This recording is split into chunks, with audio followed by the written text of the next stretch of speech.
नमस्कार सम्पूर्णमा आजको भ्लगमा हजुरहरूलाई चाहिँ स्वागत छ। आज हामी पशुपति मन्दिर हुँदै यहाँ गौरीघाटभन्दा माथि रहेको किरातेश्वर भगवानको मन्दिरमा नि गयौँ।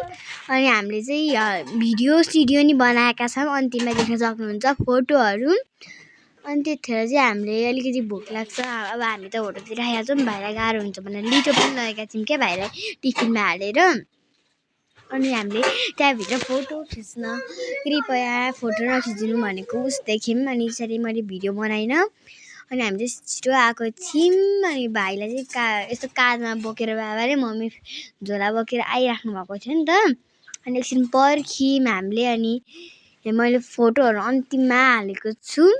हामीले गौरीघाटभन्दा माथि छ, गौरीघाटभन्दा यतापट्टि तल झरेपछि चाहिँ यतापट्टि पार्किङमा हजुरहरूले बच्चाहरूलाई पनि खेलाउन सक्नुहुन्छ। खेल्ने कुराहरू पनि छ, हामीले नि खेल्यौँ, तर मैले फोटो हाल्न पाइनँ।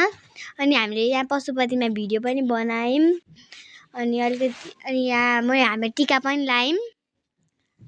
टिका सिका लाएर हामी त्यहाँ माथि किरातेश्वर भन्ने मन्दिर महादेवको थान गयौँ। मम्मी पछाडि मैले टिका हेरिराख्नु भइरहेको थियो। अनि यहाँ मम्मी चाहिँ पैसा दिँदै हुनुहुन्छ। टिका लगाएपछि पैसा दिनु पर्यो नि त। भाइ यहाँ खेलिरहेको छ क्या, त्यही मैले भिडियो बनाइदिएँ। अचम्मै हेरिरहेको थियो। अनि हाम्रो भाइ चाहिँ आज त्यतिखेर किन हो नरोएर अलि हाँसेर बसेको थियो। अनि पछि हामी भाइलाई साइकल किनेर जाने भए चाहिँ अलिकति रोएको थियो।